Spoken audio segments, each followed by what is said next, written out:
A todos y todas.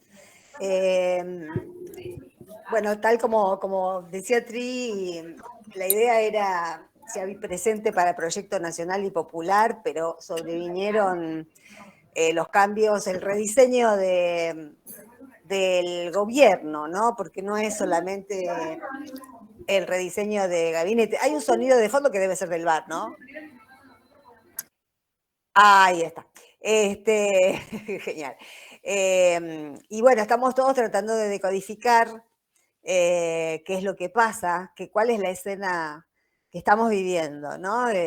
Hasta el miércoles que se anuncian las medidas, a mí me parece, y es lo que venía bajando estos días en la radio, que hay que tener un poco de calma, de no sobregirar las interpretaciones, porque hay mucho en riesgo, porque este rediseño de gabinete o del relanzamiento del gobierno, vamos a ver cómo lo llamamos, me parece que valen las dos acepciones, que una equivale a la otra. Es decir, si dijéramos que hay un cambio de gabinete o, o un rediseño de gabinete, estaríamos diciendo que el presidente Alberto Fernández ha decidido, bueno, como tantas veces pasó en los gobiernos de Cristina, darse un nuevo impulso, cambiando algunos nombres. Pero a mí me parece que eso no es lo que está pasando. Me parece que lo que se está relanzando es el gobierno del Frente de Todos, que esta no es una decisión de Alberto Fernández, que esta es una decisión de la dirigencia del Frente de Todos, que el presidente creo que se ha resistido hasta último momento.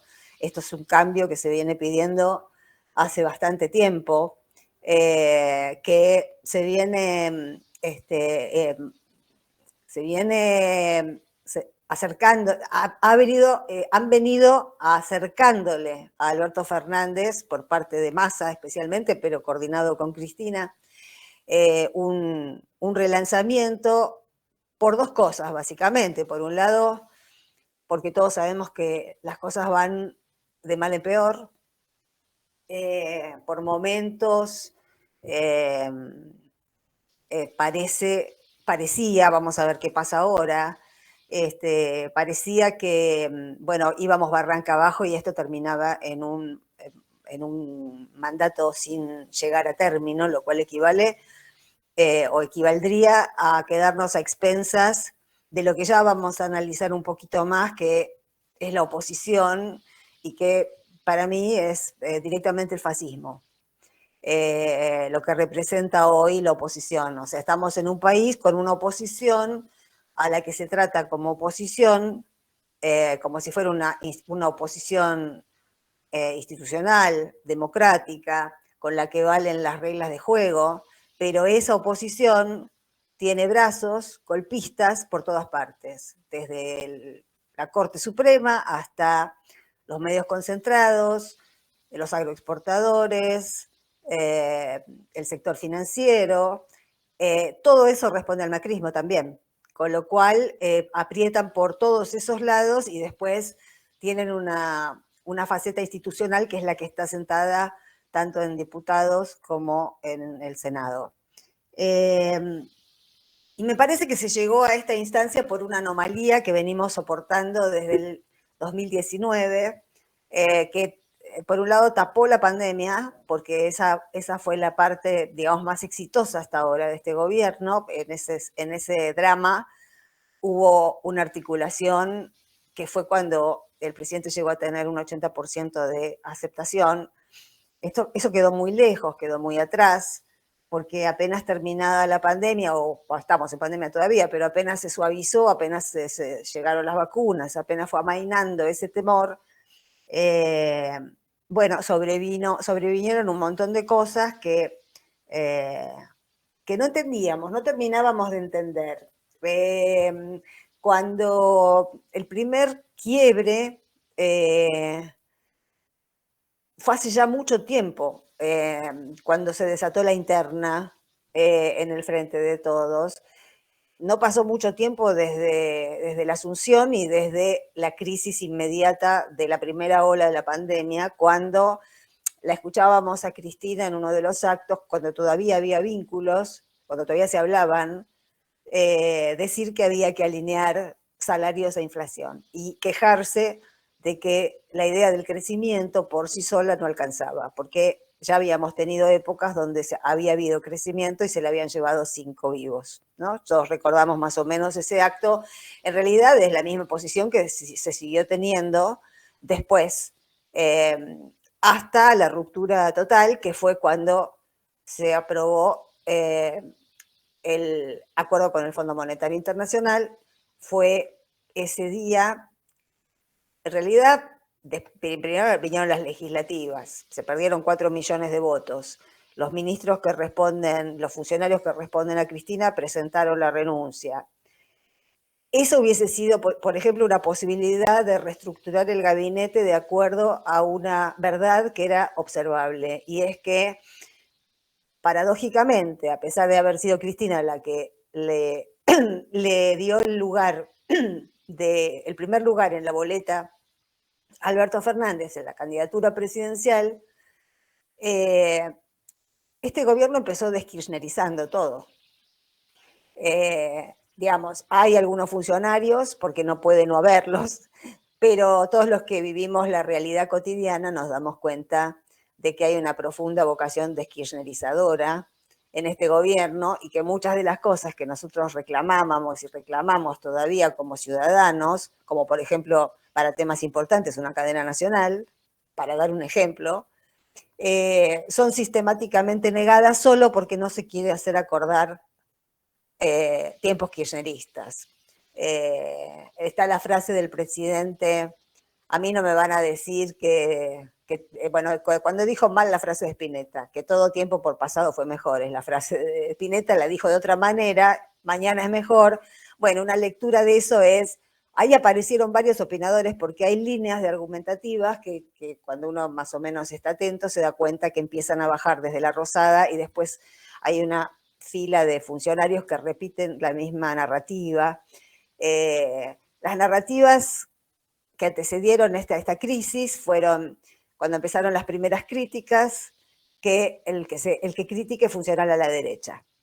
Es decir, que si había un sector del Frente de Todos que criticaba la orientación, para mi gusto es noventista, ¿no? Desde el punto de vista de esperar el derrame, porque si uno lo pasa en limpio, lo que vimos hasta ahora en materia económica es una especie de, bueno, quedarnos a la espera de que algunos ganen mucho para que después la economía se reactive. Eso es derrame. Y nosotros, la verdad, no creemos en el derrame.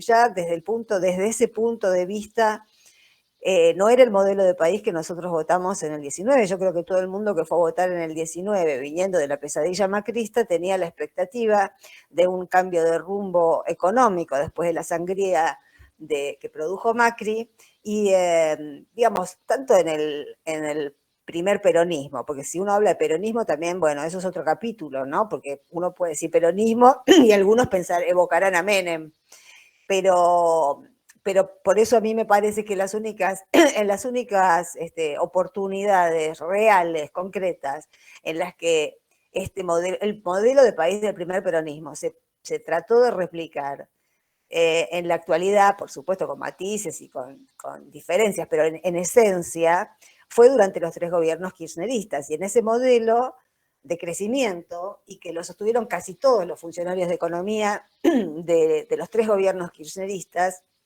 es que el círculo virtuoso el primer paso del círculo virtuoso empieza por la plata en el bolsillo de los trabajadores, que a su vez empiezan a consumir en sus barrios, que la economía se reactiva de abajo para arriba y no de arriba para abajo. Es lo contrario al derrame. Entonces empezamos a sentirnos no representados por las cosas que veíamos, por la línea que en realidad trazaba Guzmán. El acuerdo con el Fondo Monetario, nosotros no tuvimos acceso a la letra chica cuando presenciamos toda la escena de la negativa del kirchnerismo a firmar ese acuerdo. No lo firmó el kirchnerismo en el Senado y no lo firmó el kirchnerismo en diputados. Fue la ocasión en la que Máximo renunció a la jefatura del bloque. Ahí se produjo una gran fisura interna. También hay que recordar que ese día que se votó el acuerdo con el Fondo Monetario, le destrozaron el despacho a la vicepresidenta y el presidente no dijo ni una palabra. como si no fuera su vicepresidenta, como no sintiéndose involucrado en ese ataque. Para mí fue una de las cosas más groseras que he visto, que destrocen el despacho de un vicepresidente, de una vicepresidenta, que podría ser, hay un audio, y que su presidente, nada menos que quien ella había puesto en ese lugar, porque él no tenía caudal de votos, ni tenía territorio, ni tenía ningún armado político construido, no, ni siquiera emita un repudio por Twitter, nada. Bueno, después de eso, ¿qué queda? Y todavía, en realidad, yo creo que ese voto negativo se produjo porque cuando se analizó el acuerdo al que nosotros no tuvimos acceso, solo los grandes rasgos tuvimos acceso informativo, pero cuando ellos sí tuvieron acceso, y este escenario que estamos viviendo hoy era absolutamente previsible. No íbamos a poder pagar, salvo con el hambre del pueblo y con ajuste. No había otra posibilidad. Obviamente, el renunciar a la jefatura de bloque, el votar en contra, fue sentar un precedente que a mí me parece indispensable, que fue indispensable, que en ese momento no se pudo dimensionar, pero para mí esa fue la piedra fundamental de relanzamiento del Frente de Todos, porque sin es un tejido muy difícil el que se fue armando, pero sin una parte del Frente de Todos que se opusiera firmemente y de cara a la sociedad a un acuerdo que iba a traer ajuste, el Frente de Todos nunca, de ninguna manera, ahí sí la respuesta sería no, no tiene posibilidades en el 23. Sometió al pueblo a un ajuste, rompió el contrato electoral, dijo que los últimos serían los primeros y no está pasando absolutamente nada de eso. Las concesiones se hacen a la parte de arriba de la pirámide y a la parte de abajo no llega ni una moneda. Entonces, ese precedente, que no fue por especulación sobre el 23, fue porque digamos, Máximo en algún momento lo dijo, no le pueden pedir a un Kirchner que vuelva al Fondo Monetario, es la piedra angular de esa familia, el mayor orgullo de esa familia es haber sacado el Fondo Monetario de la Argentina. Y el acuerdo era bochornoso. Ese acuerdo se había empezado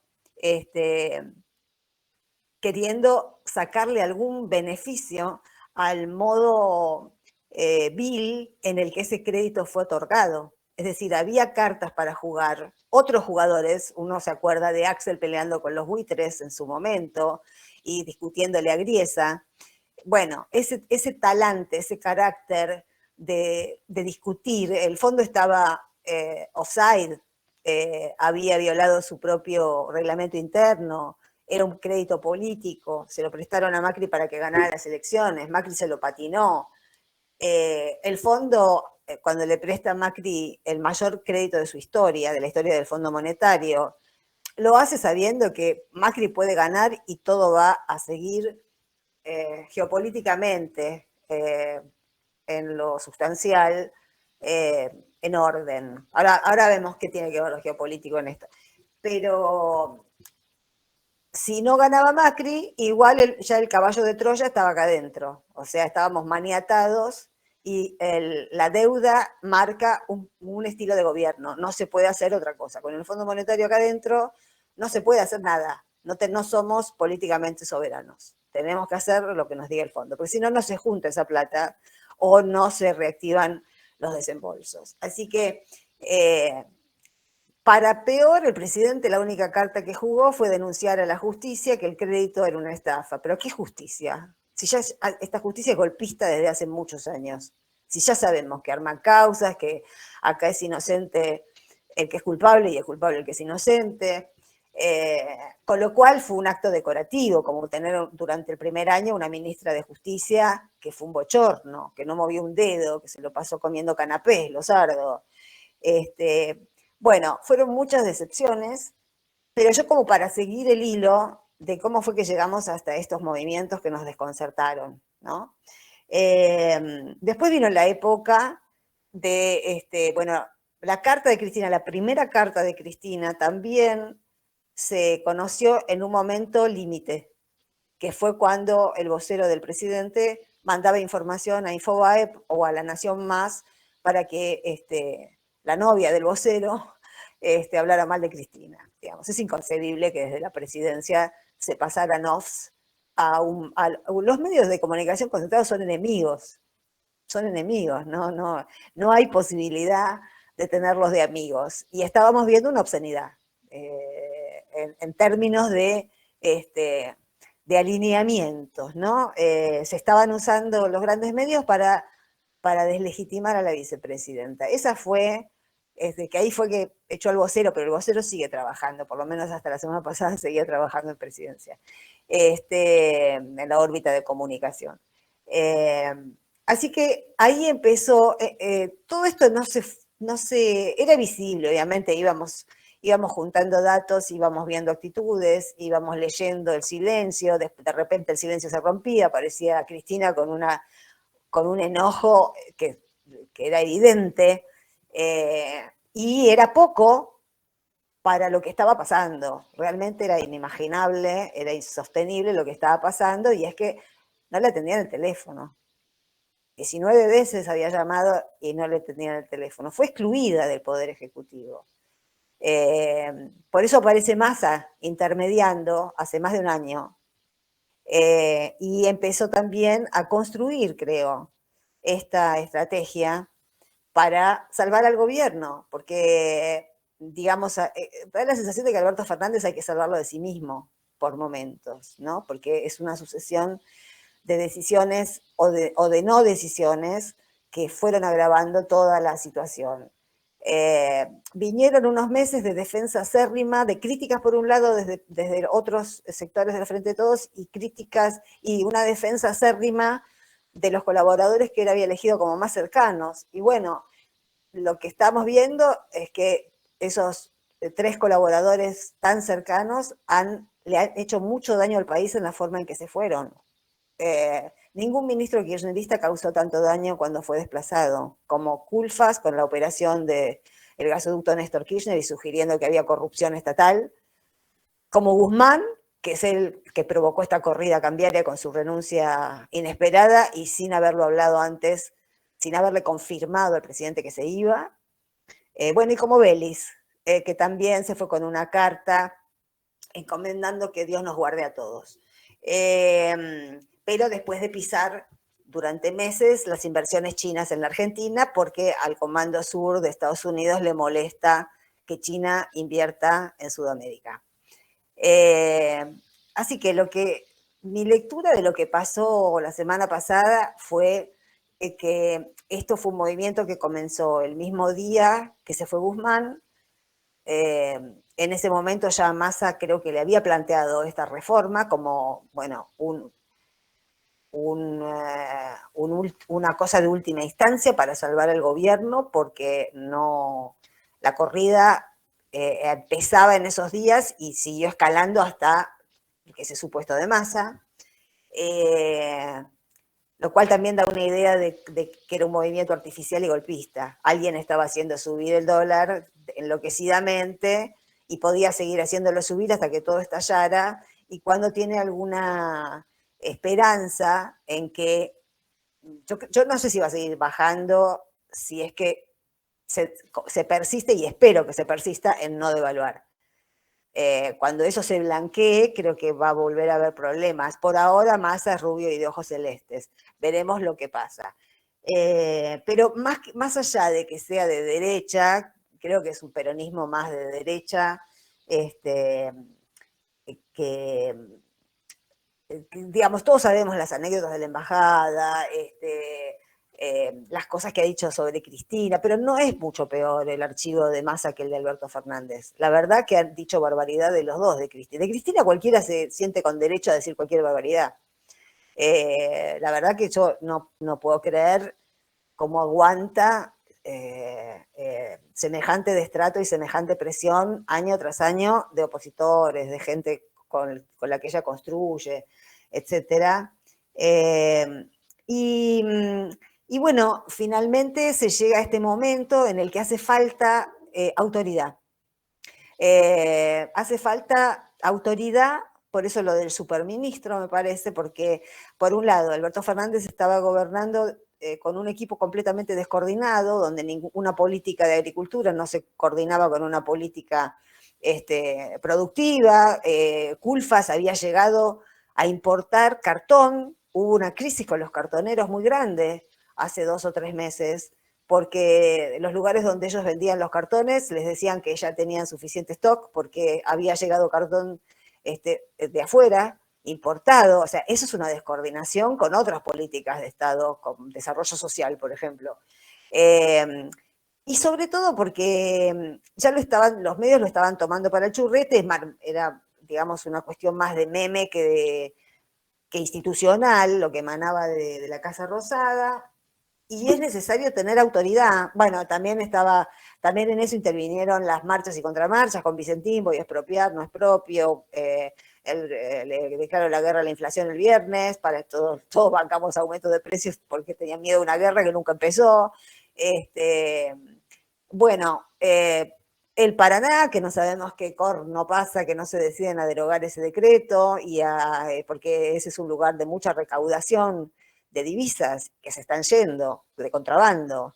No sabemos cuál es el compromiso de este gobierno con esos puertos privados. Nunca lo supimos, pero no hay respuesta al reclamo de la gente que está activando por la reestatización de todos los puertos, ¿no? Que es por donde sale el contrabando de granos. Así que me parece que estamos ante digamos, decir relanzamiento del gobierno y relanzamiento del Frente de Todos tampoco es decir que llegamos al paraíso, pero ni muchísimo menos. Pero me parece que es mejor lo que pasó que lo que había, y es mejor que lo que pasó que si no pasaba nada.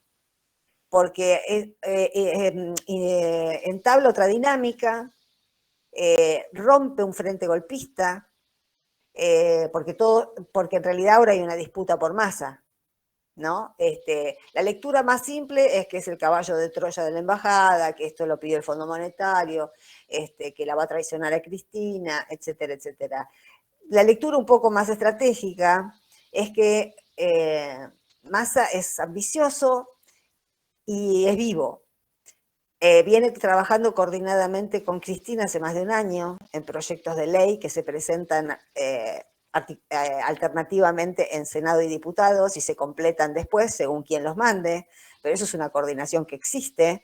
Y también existe la coordinación para hacerle entender al presidente que él no había ganado las elecciones por su cuenta, sino que había recibido los votos de socios a los que tenía que escuchar en decisiones claves. Esto no fue entendido hasta el día de hoy. No se entiende, no es percibido como eso. Hay una mala interpretación de génesis del poder. No lo entendió nunca y ahora, medio de prepo, tiene que entender, después de la renuncia de Guzmán, que tiene que apoyarse en alguien, porque solo no construyó nada. Y en ese sentido, yo creo que se reinstala otra dinámica de fuerzas dentro del Frente de Todos, más compartida, más compartida. Después no sé hacia el 23 cómo se dirimirán, eso no tengo ni idea, cómo se dirimirán las ambiciones. Ambiciones siempre van a tener todos los socios de cualquier coalición. Y pretensión de hegemonía también van a tener los socios de cualquier coalición. Eso es legítimo, siempre que se haga legítimamente, no a través de off a Clarín, por ejemplo.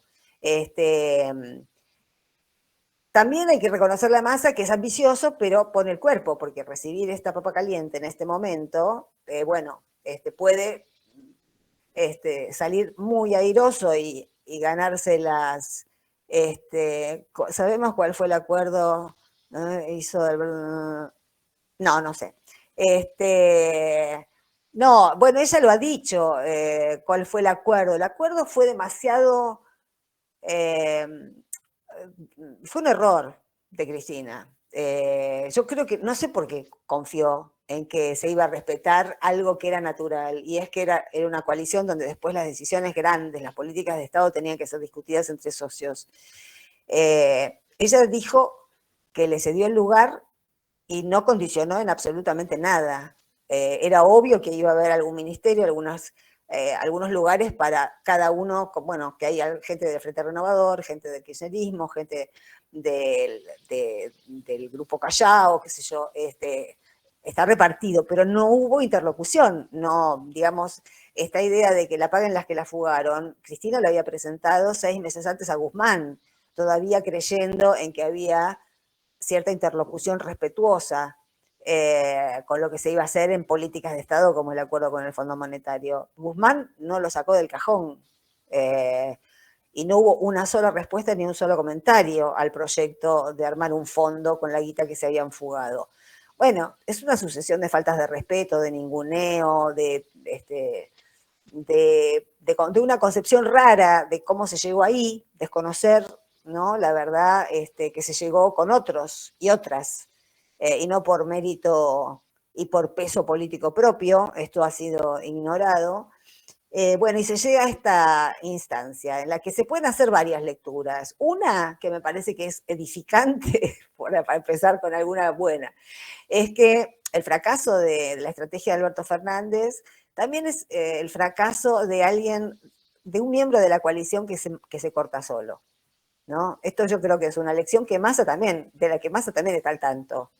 Que si se llega con una coalición hay que mantener la interlocución y repartir las cartas con la coalición. No, no es que si sube Massa es el Frente Renovador el que tiene todo el poder.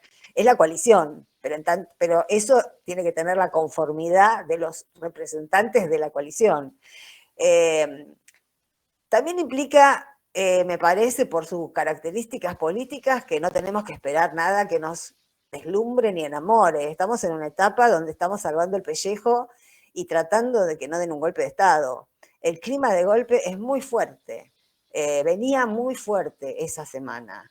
Venía con la condena que ya tienen redactada para Cristina, para meterla en cana antes del 23, y todavía está pendiente eso. Venía después de que la Corte se declarara abiertamente golpista, venía de una etapa en la que hubo un fallo, por ejemplo, la semana pasada, hace 10 días, que derogó el fallo en el que se hablaba de genocidio, un fallo de un juez de Lomas de Zamora.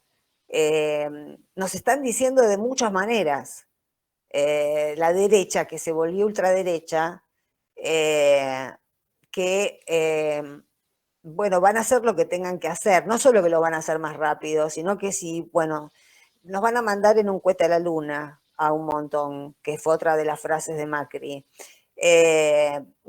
Entonces, bueno, todo esto que estamos contando de lo interno, hay que también contarlo dentro de esta escena que es acuciante, ¿no? Porque las características de la crisis global que estamos viviendo y de las fuerzas, en realidad son un síntoma de que ven que no pueden detener, ya no se puede detener la multipolaridad. Por eso la guerra.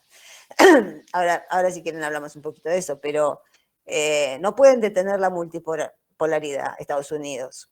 La OTAN es Estados Unidos. Y, y las derechas que han surgido, que son derechas trumpistas, en Estados Unidos no hay demasiada diferencia, pues se fue Trump y lo primero que hicieron fue declarar una guerra contra Rusia, porque la guerra no es que Rusia invadió Ucrania. Rusia respondió a una provocación de la OTAN que se corre cada vez más hacia el este y la está rodeando y ahora también se mete con China. Acá los que están queriendo la guerra son los Estados Unidos, no es ni Rusia ni China, que estaban tranquilos y que estaban proponiendo otro tipo de capitalismo. Cuando Cristina habla también de que el mundo es capitalista, pero que no hay un solo capitalismo, que hay un capitalismo de mercado, que es el que representa a Estados Unidos, y hay un capitalismo de Estado, que es el que representa a China y el que representa a Rusia, está diciendo eso. No estamos en la época de la Guerra Fría, donde la pelea era entre el capitalismo y el comunismo. Ahora la disputa es entre diferentes tipos de capitalismo, lo que se ve. Después se podrá transformar, uno querrá transformarlo, pero lo que hay es eso. Es un mundo multipolar donde en realidad lo está ganando el eje Rusia-China hasta ahora, porque el mundo que hay atrás de Europa es mucho más grande que el mundo en el que nosotros vemos desde nuestro mapa. O sea, hay una torta económica que está en Eurasia, y es hacia donde se inclina China, Rusia, para zafar de las sanciones que le puso la Unión Europea. Y bueno, y vemos cómo se desarrolla esa guerra y cómo lo que llamamos Occidente se está nazificando. No es casual que el país que eligieron para defender en una guerra mixta entre Estados Unidos y Europa sea un país gobernado por un golpista y lleno de nazis. Entonces, que Zelensky salga en la etapa de Vogue, lo que está indicando es que la vieja Europa se está nazificando. Ahora Hitler no es tan malo. Y por eso nosotros tenemos las guillotinas cada vez que se reúnen los tractores. Eso, el folclore de los ahorcados, de la guillotina, de que le van a mandar ametralladoras a Cristina, de que hay que pegarle un tiro en la nuca, son todos mensajes que están en este momento a cargo de 20 locos sueltos. Pero después es la línea de los grandes medios, es la línea de la oposición de Juntos por el Cambio, y es lo que yo creo que es lo que tienen en mente, que lo van a hacer de la manera que lo tengan que hacer. Y eso implica que puede venir una página sangrienta. Entonces, hay más de un motivo para ser cautelosos y para tener un timing que nos dé cuenta de que estamos conscientes de la época en la que estamos viviendo, de que la comprensión histórica de la que tantas veces hemos hablado a raíz de Néstor y del discurso inaugural, tiene que ver con tener una idea del pasado, de dónde venimos, un panóptico del presente y una estrategia hacia el futuro. Y eso creo que es lo que hay que tener. Si estamos satisfechos con el poder a Massa, no, la verdad que nos encantaría que el poder se lo hubiesen dado a otro con pensamientos más afines a nosotros, pero que es mejor tener a Massa con autoridad que Alberto Fernández sin ninguna autoridad.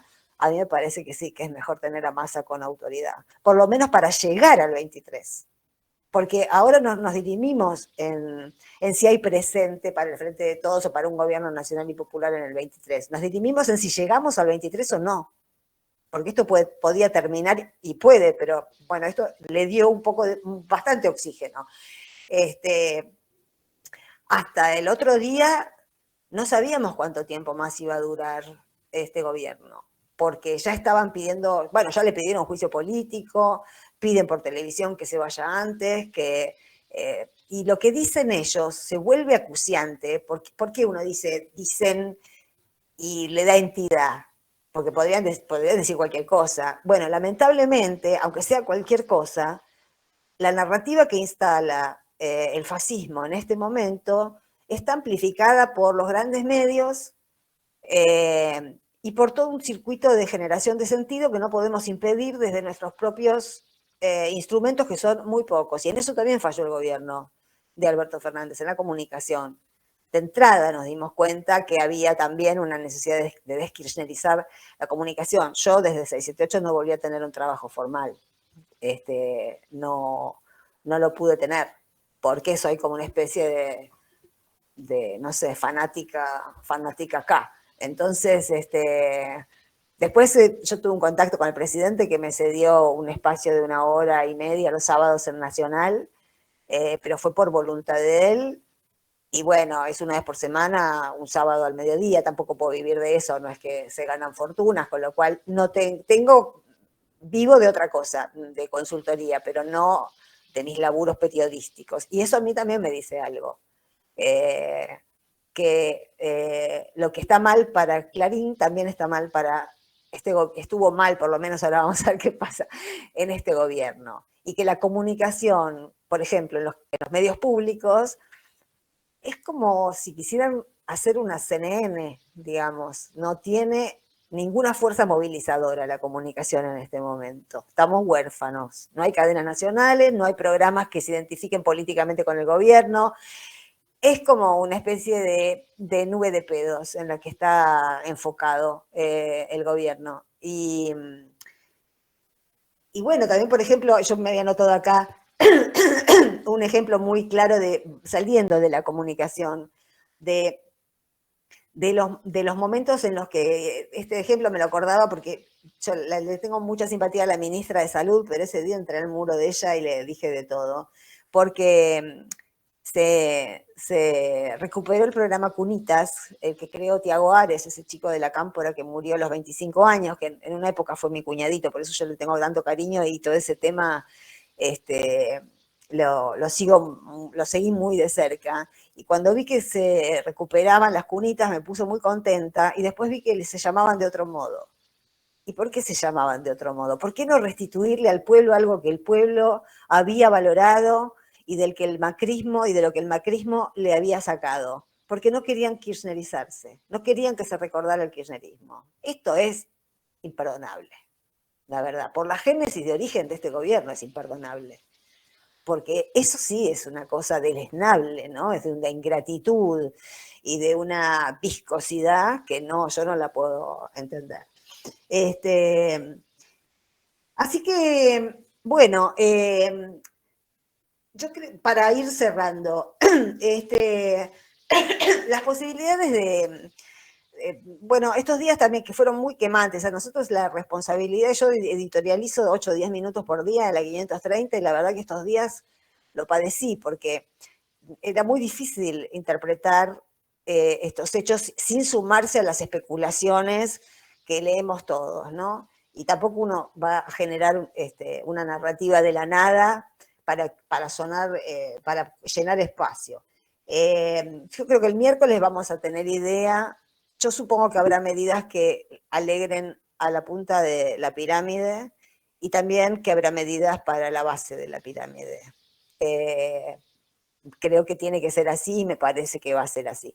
Pero no lo sé, nadie me lo contó. Así que vamos a esperar al miércoles a ver cuál es el perfil de lo que pretende, de lo que va a hacer Massa, pero yo estoy, si no se produce otro conflicto, me parece que a partir de ahora recién empieza la época para el último tercio de gobierno en el que las decisiones grandes van a ser consensuadas con Cristina. Recién ahora Cristina integra una mesa de diálogo con el gobierno. Hasta ahora no existió.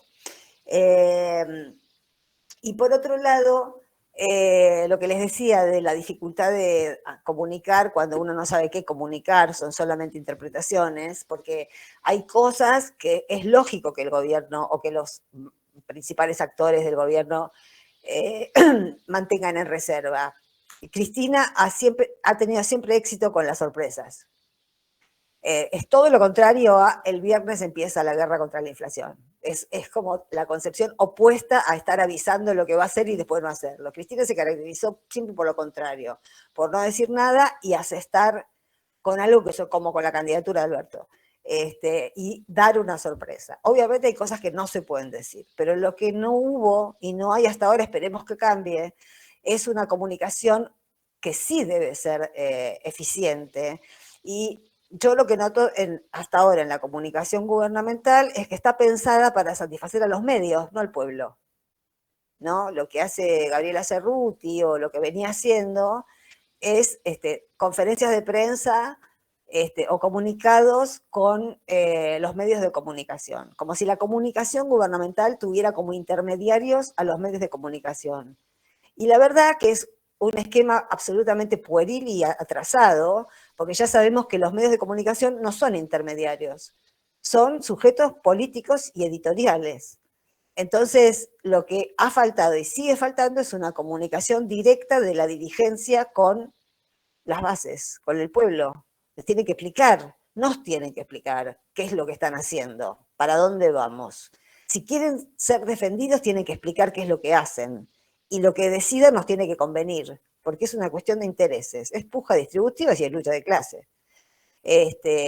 Así que, bueno, yo lo que soy de la opinión de que no hay que, leí mucha gente en los últimos 2 días diciendo que había que ya basta, que no la conducen más, que ya estaba, que ya es toda una porquería y ya el golpe ya fue dado. Bueno, yo no soy para nada de esa opinión. Me parece que lo peor cuando una dice hay que persistir, es que hay que persistir. No lo dice 2 semanas y después se cansa.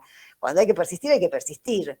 Cuando se fracasa, se fracasa. Cuando no dan las fuerzas, no dan las fuerzas. Pero eso no significa que uno se retire de la pelea.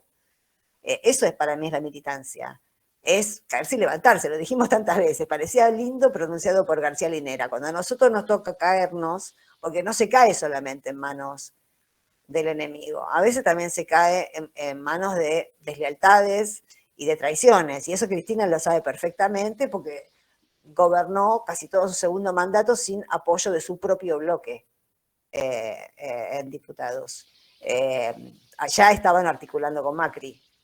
Así que de deslealtades sabe muchísimo y no creo que le queme la cabeza. Lo que le debe estar quemando la cabeza es ver el desastre que se está haciendo en el país en este momento. Así que bueno, me parece que hay que seguir dando la pelea y la presión interna para que las propias ideas o las cosas en las que uno cree tengan más respaldo. Y la etapa de movilización que empezó justo antes de este cambio, me parece que es necesario que siga. Por supuesto que si hay medidas que favorezcan a los distintos sectores, eso se calmará, pero para eso tienen que ser satisfechos algunas demandas de abajo y no tanto las demandas de arriba. Bueno, llego hasta acá.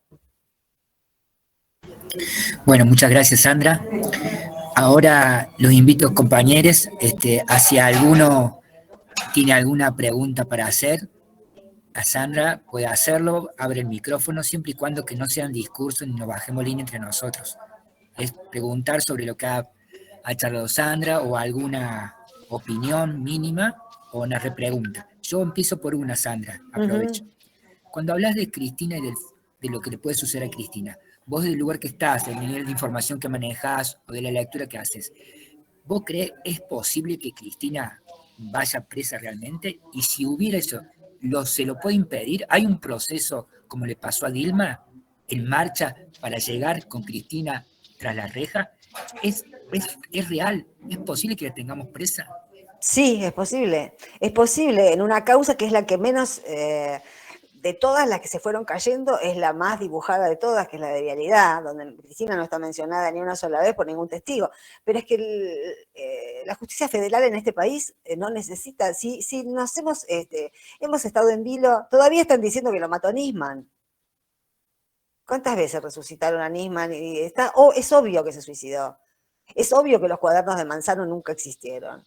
Es obvio que a Santiago Maldonado lo mató la gendarmería. Hay muchas cosas que son obvias y sin embargo pasan.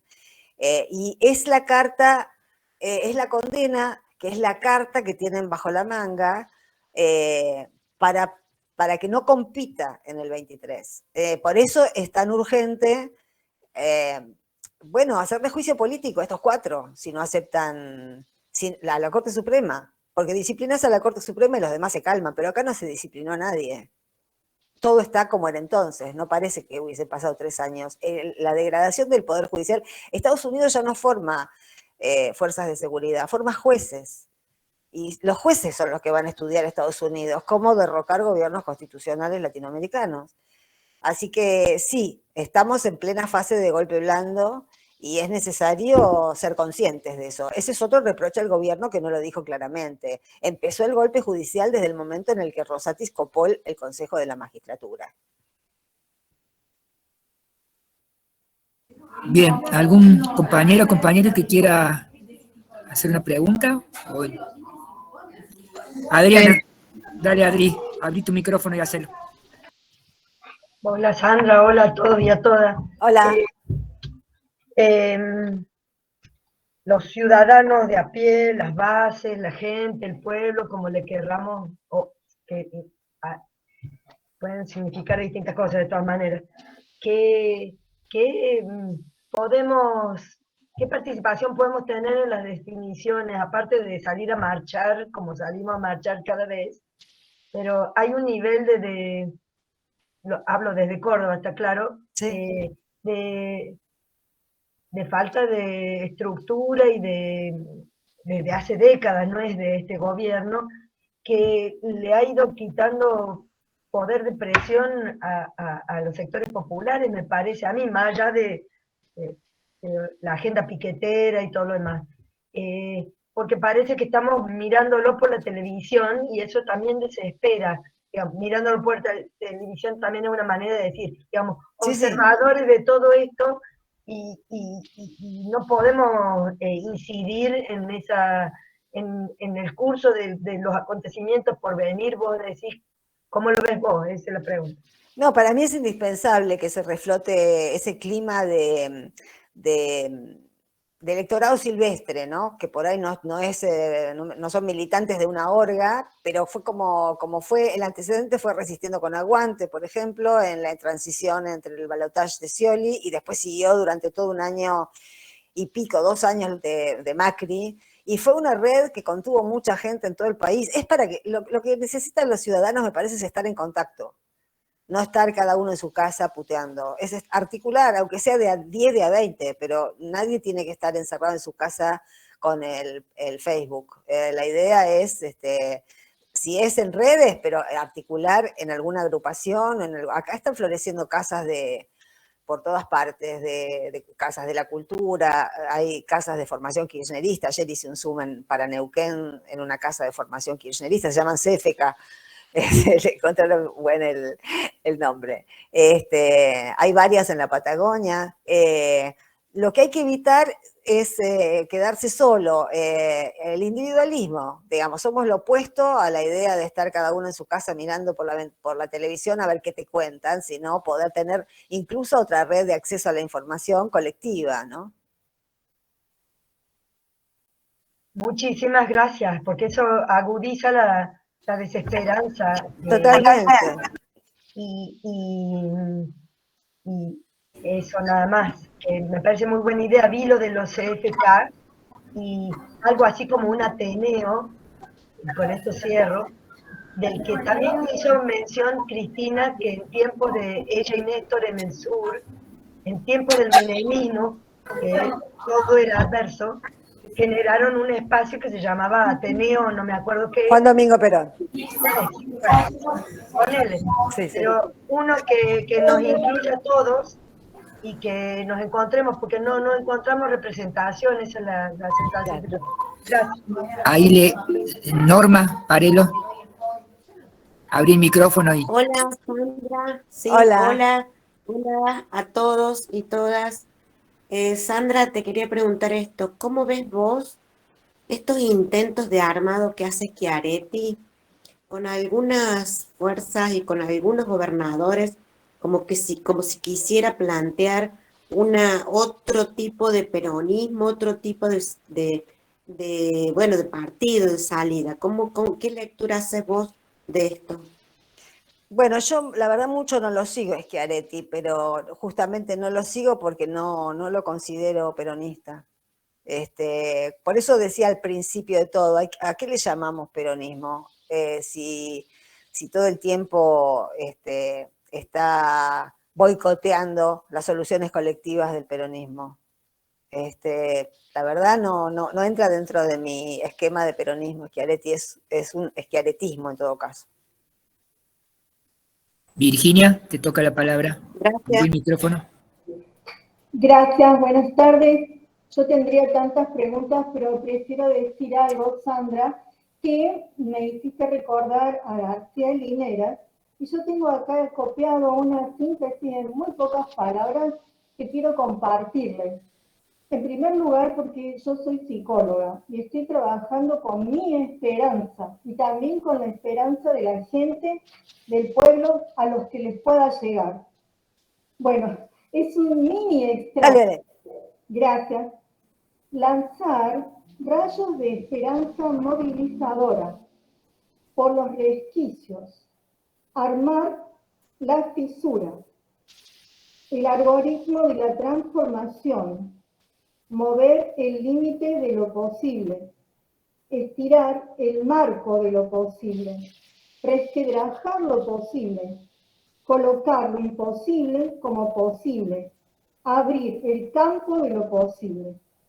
Es de Álvaro García Linera, pero sacado extractos de uno de sus discursos. Está buenísimo. Creo, Sandra, que vos también creés que hay esperanza. Y obviamente, no, por supuesto, todo indica que sí, pero hay que trabajar por eso. Perla, tiene la palabra Perla. Gracias, Tri. Te quería consultar a ver cuál sería tu opinión respecto de Sabemos que la justicia en nuestro país, un gran sector, la verdad que están para el paredón, te digo.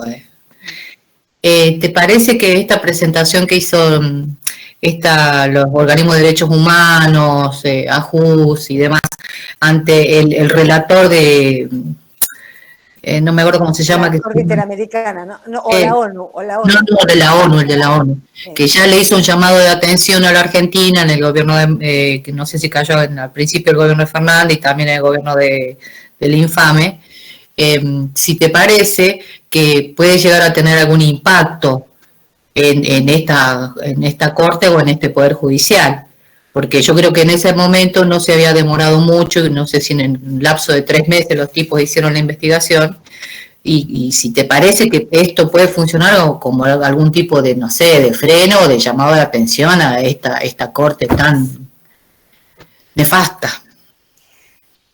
Mira, por ahí puede sumar, pero yo creo que lo que está haciendo falta es una decisión política, un decreto. Está haciendo falta decisión presidencial. El solo hecho de haberla puesto a Lozardo el primer año te da la pauta y de haber dicho que la justicia se iba a depurar, nada menos que un profesor de Derecho Penal. Y sabiendo que su vicepresidenta tenía en ese momento como 15 causas armadas, y no mostró ni el menor interés en solucionar ese problema institucional, porque acá ya vimos lo que hace Morales en Jujuy, ahora están deteniendo a sindicalistas y a dirigentes sociales. Ese es el proyecto que tiene esta Corte Suprema, el pacto que tiene con Macri. Son detenciones masivas a sindicalistas y a activistas sociales, como pasa en Colombia, como hizo Bolsonaro, y toda la presión que se pueda hacer afuera sirve, pero lo que necesitamos es alguien en el Ejecutivo con decisión de ir a la pelea, y hay sobradas razones para iniciarle su juicio político.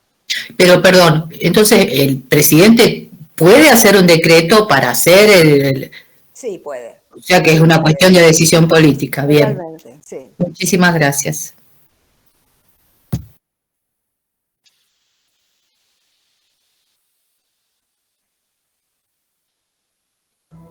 ¿Alguien más quiere preguntar algo a Sandra? ¿Carlos? Dale. Hola, ¿qué tal, Sandra? Hola. Yo quisiera hacer 2 preguntas, pero una, primero, o sea, vos, si bien el kirchnerismo se referencia y la base de sustentación política, el peronismo, es indudable, el cuerpo, el que le da la espesura y todo lo demás, pero también estamos los que no somos peronistas y, digamos, el kirchnerismo, digamos, el valor, sería muy ampuloso decir el valor agregado, pero sí esa cosa distintiva e inclusiva se lo da porque el kirchnerismo rompió ese techo cristal del peronismo, digamos. Seguro. Entonces, ¿por qué yo me considero que al centrarse también hoy en el 2022, en el peronismo y todo lo demás, el kirchnerismo no se achica porque tampoco reconoce, desde el frente de todos, de sus líderes, tampoco reconoce, me parece, es una apreciación personal, que tampoco reconoce esa masa anti-kirchnerista. Y yo creo que por ahí, digamos, hay una seducción y a veces no, y sobre todo Alberto Fernández, con su política, entró realmente a alejar muchos adherentes. ¿Cómo ve a los no peronistas dentro del frente de todo y dentro del kirchnerismo? Porque realmente, y esto lo uno a la segunda pregunta, una cosa chiquita, y una cosa que a mí me pregunta, vos hablaste de deskirchnerización. Me parece bárbaro. Y yo creo que el kirchnerismo propiamente dicho, digamos, se centró mucho sobre la épica y demás, pero no atendió a esa parte, a esa lucha cultural que hay que hacer, porque yo, por ejemplo, en el trabajo yo soy docente, y me peleo con muchos, soy docente, mirate, y digo, docente con texto de encierro, los canas, los presos y los docentes, la mayoría son anti-CAM. Y yo soy el único, uno de los pocos anti-CAM y mantengo una lucha. Yo lo hablo, sí, parezco el destape ahí porque lo hablo en clave de humor prácticamente. pero es por lo único que me queda y por ahí logro algo de respeto. Vos sos cara. Pero me asombra esa cosa, el desprecio que hay por el kirchnerismo. Yo lucho con el antikirchnerismo porque yo soy un tipo democrático, yo creo en la democracia, pero yo no veo desde el núcleo duro del kirchnerismo tampoco como que se lo mantiene a un costado, y yo creo que se pierde esa lucha cultural. ¿Y cómo que no va a deskirchnerizar un tipo que hace de Cristina su cabecito de batalla, como es Alberto Fernández, Culpa o Guzmán? Eso era todo. Gracias. Sí, el kirchnerismo se caracteriza por varias cosas. Yo antes decía, hace unos años, decía la diferencia entre decir peronista y decir kirchnerista es que cuando alguien te dice soy peronista, tenés que hacer 2 o 3 preguntas más para entender de qué va. No alcanza con que te diga que es peronista, porque puede ser peronista de Bocio o peronista de Larroque, digamos. Puede ser peronista de Menem o puede ser peronista de Néstor. Y son 2 sujetos históricos distintos, eso. El kirchnerismo es más específico, al mismo tiempo que es más abierto. Siempre lo han tildado de sectario, precisamente. Pero, ¿por qué lo tildan de sectario? Porque busca apoyos fuera del peronismo, porque por supuesto que es muy importante las fuerzas independientes, las fuerzas de...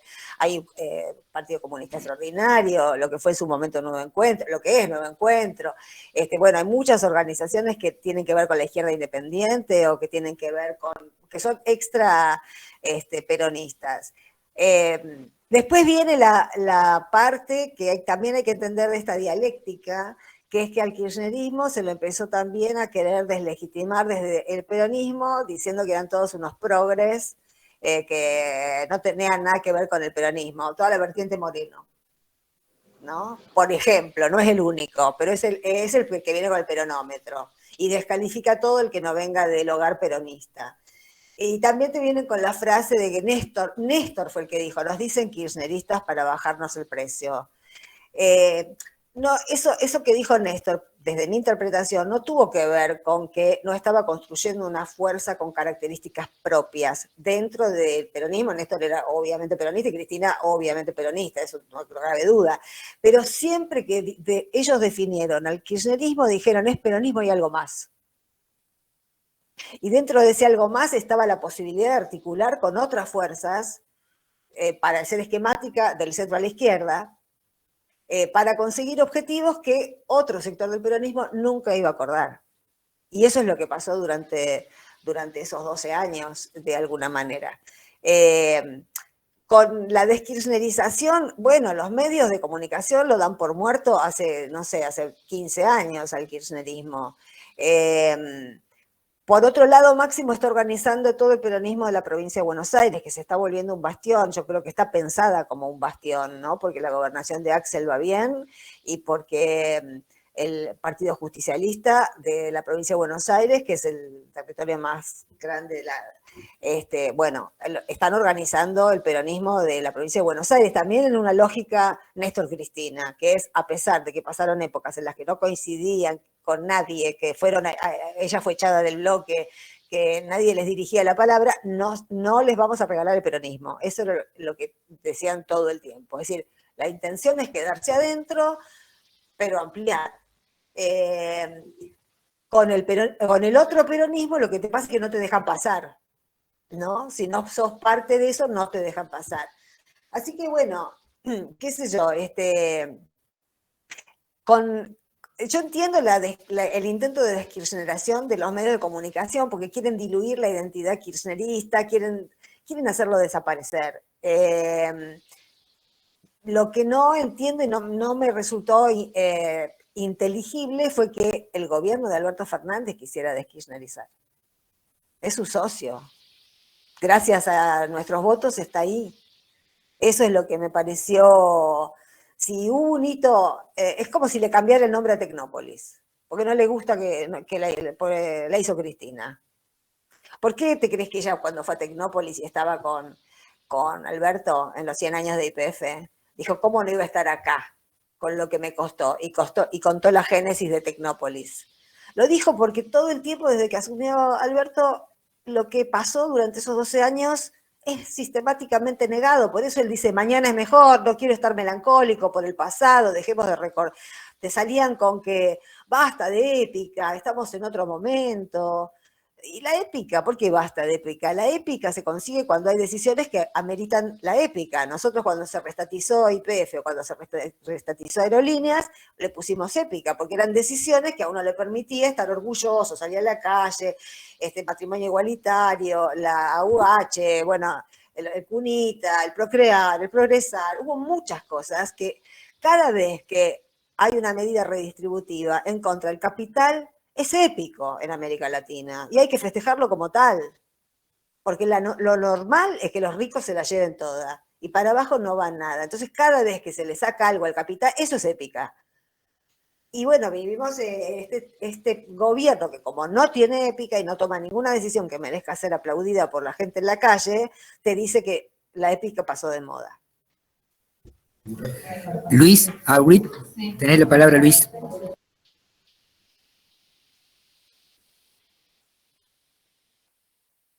Luis, ¿estás?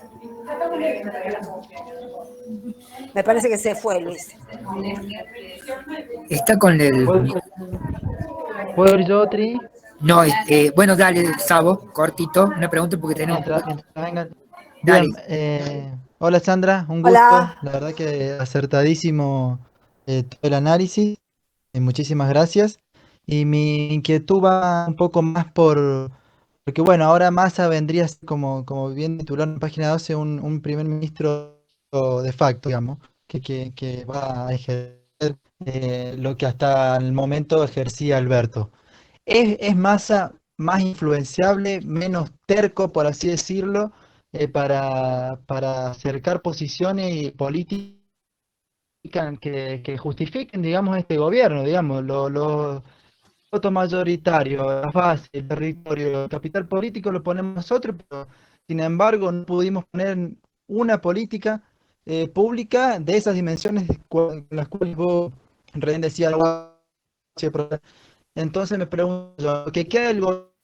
También pensé en el 23.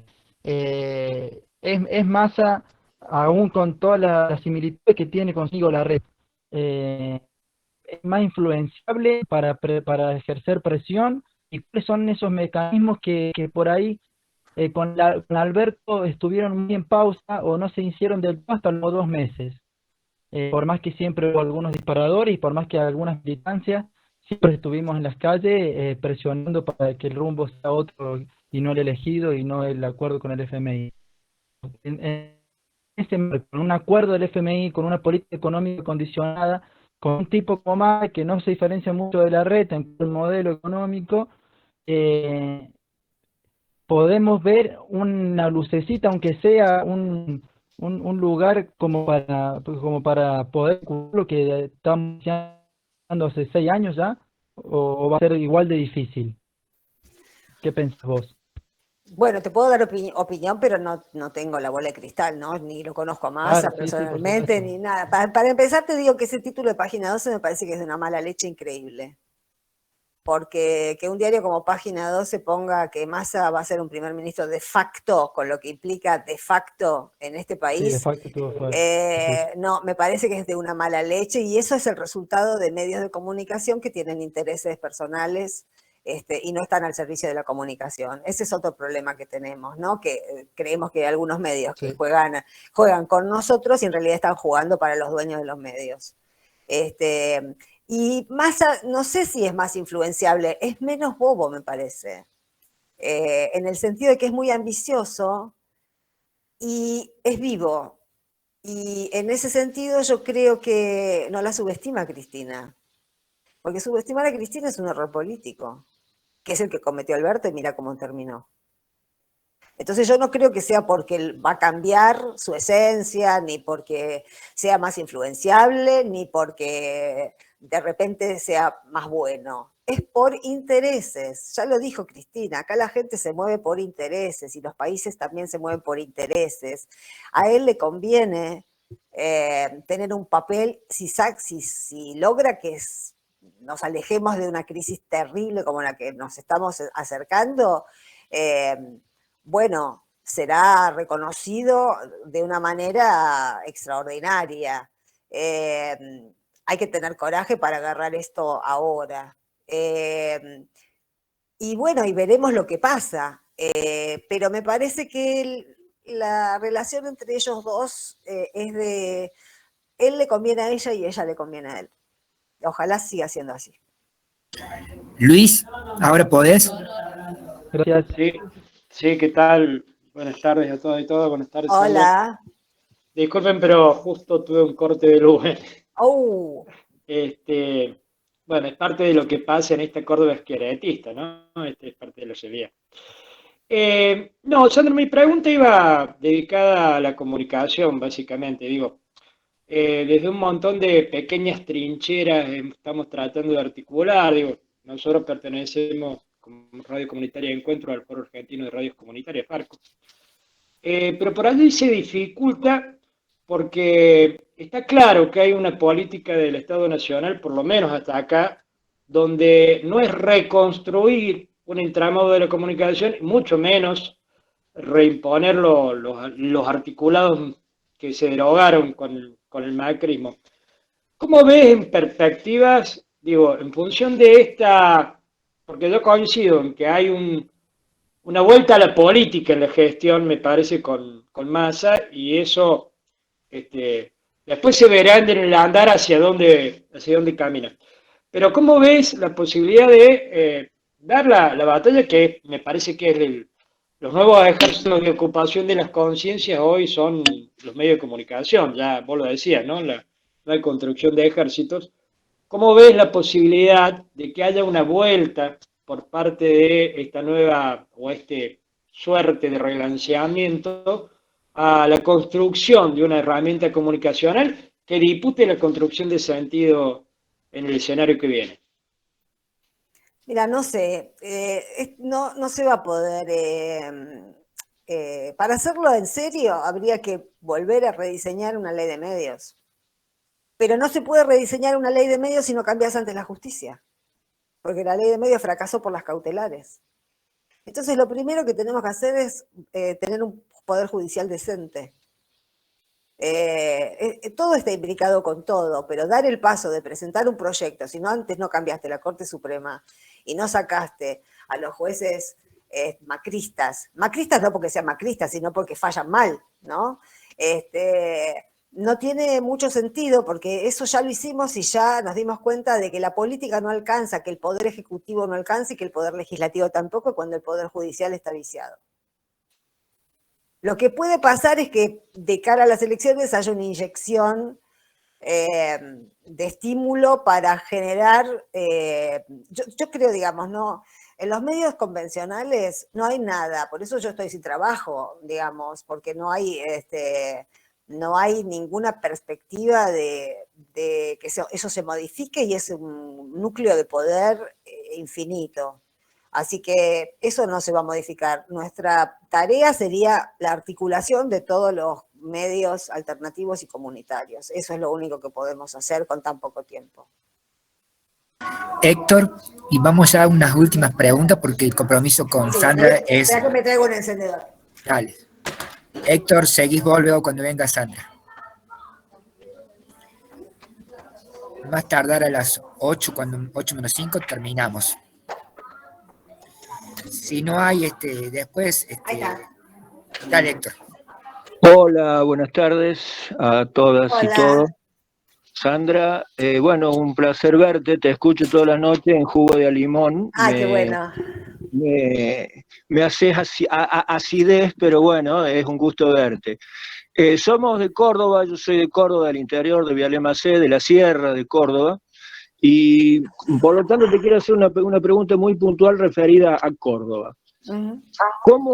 ¿Cómo ves o cómo viste, apelando a tu concepto de comprensión histórica, la relación que ha tenido la conducción nacional, llámese Cristina, llámese Zanini, llámese como sea, con nuestra provincia, con el espacio kirchnerista en nuestra provincia, del cual formo parte desde el 2003, Y también cómo ha visto la relación con el poder fáctico en Córdoba, que es el cordobesismo.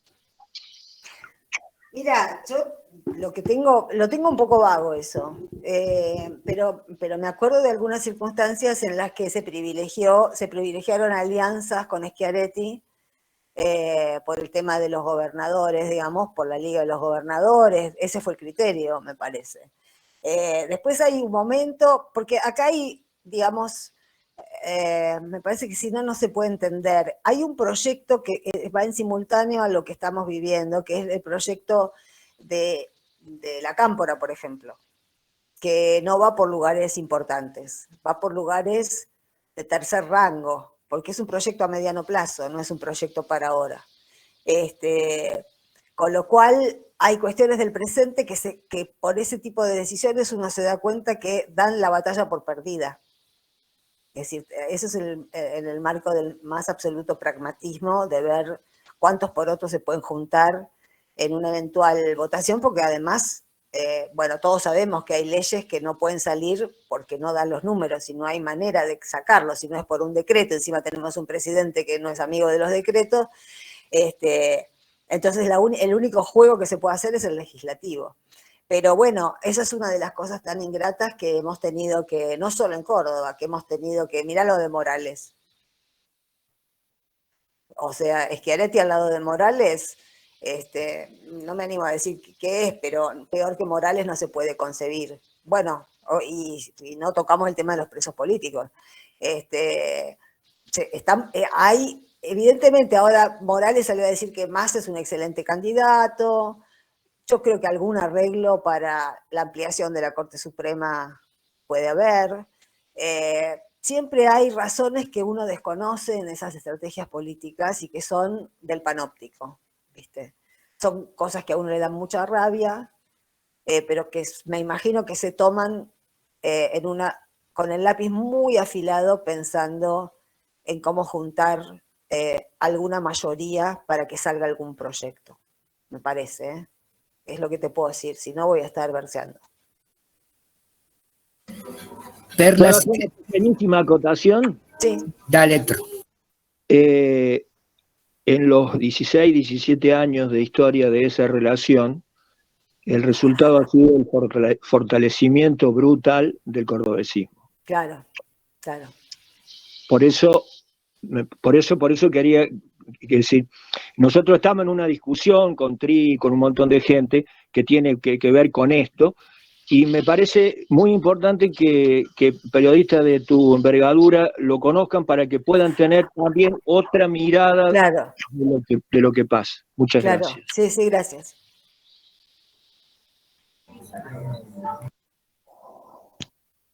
Bueno, creo que no hay nadie más para preguntar, salvo Perla, que quería hacer una última pregunta, no sé si se fue, y ya la despedimos a Sandra con su tiempo. Liliana, ¿vos querés? Sí. Dale, cortita. Liliana, dale, cortita, ¿sí? Dale.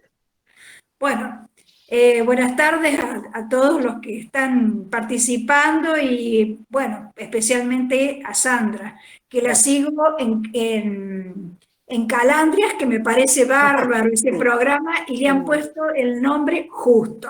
Es lindo, y te agradezco muchísimo tus pensamientos, tu capacidad de análisis que nos abre la cabeza, que nos permite ver la realidad realmente tal cual es. Yo, mira, en realidad lo que quiero plantear es que yo como persona de a pie, digamos, militante peronista y kirchnerista, estoy viendo que acá en Córdoba se nos hace muy difícil juntarnos, hemos quedado todos desparramados, dispersos. Hay sí algunos espacios, ¿no es cierto?, que se han mantenido, pero como que es difícil ampliar la participación. Y estamos a raíz justamente de lo que decía Héctor, ¿no?, de cómo el gobierno nacional interpretó o trató la cuestión eleccionaria con respecto a la provincia de Córdoba. Nosotros hemos sido muy como aplastados por eso, ¿viste?, muy heridos por eso. hemos quedado muy desorganizados por las decisiones que se han tomado en los momentos electorales desde la nación, a veces incomprendidos por nosotros. Quizás, no sé, nos faltó a nosotros saber más de las estrategias generales, pero ya van varias veces que nos pasa, que nosotros ponemos el esfuerzo, ponemos el lomo, pero resulta que después nos desbaratan las cosas en cuanto a las personas que nosotros podemos pensar que pueden ser posibles, potables, que realmente son dignas para ocupar un cargo eleccionario desde Córdoba. Y eso nos ha hecho muchísimo daño a nivel, digamos, de la ciudad de Córdoba y de toda la provincia. Bueno, te digo que en la capital federal no pasa algo demasiado diferente, ¿eh? El peronismo de la capital es tremendo. Ni siquiera son alianzas con sectores, bueno, como puede ser de Schiaretti. Es un peronismo, bueno, al que pertenece Alberto Fernández, muy radical, por decirlo de alguna manera. Es un peronismo muy radical el de la capital federal. Y sí, el tema de las listas y el tema de las alianzas en el momento de la articulación electoral siempre ha sido un problema y siempre ha sido motivo de muchas injusticias. Pero los que tienen el lápiz en esos momentos, no sé, yo he tenido gente cercana a la que la sondearon para una candidatura de diputados, por ejemplo, pero advirtiéndole, mira que depende de las presiones.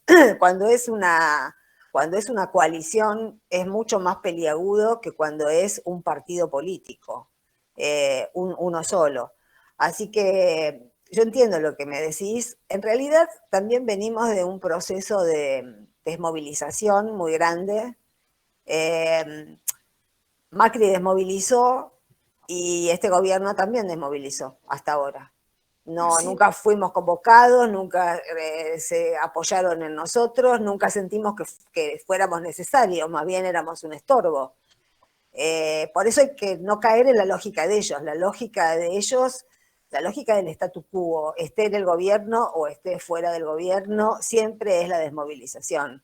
Por eso la persistencia de la militancia tiene que sobreponerse a la inercia desmovilizadora del poder, sea dentro de la coalición del Frente de Todos o sea de la derecha. Bueno, gracias Sandra por tus minutos, por tu tiempo. No, para mí un gusto conversar con ustedes. Nos ha servido muchísimo, seguramente servirá esto para reciclar y redebatir entre nosotros. Bueno, agradecerle a todos los presentes, particularmente nuevo a vos, Sandra, tu presencia. Gracias. Agradecerle a los compañeros Más Democracia, a los compañeros de TINCO, a los compañeros de Peronismo Autoconvocado. Y de paso, tomando por último, para despedirlo, en referencia a que le decía Liliana, que no hay o que nos cuesta encontrarnos. El lunes tenemos una parada en Córdoba, si hay lugares donde encontrarnos. Vamos a salir a la calle para recordar los 5 años de impunidad de Santiago Maldonado, para pedir que la dejen de perseguir a Cristina y para que renuncien los 4. Los invito a todos y todas los que están acá el lunes a las 18 horas frente al Patio Olmo para acompañar y para darnos cuenta de que hay lugares, hay espacios donde nos juntamos. Obviamente todavía falta mucho para juntarnos, pero tu palabra, Sandra, seguramente nos va a dar entusiasmo para ir con más fuerza desde el lunes a la calle. Ojalá. Así que gracias a vos, gracias a todos los presentes y nos vemos, compañeros, en los próximos diálogos. Chao. Y sobre todo en la calle. Hasta luego, gracias.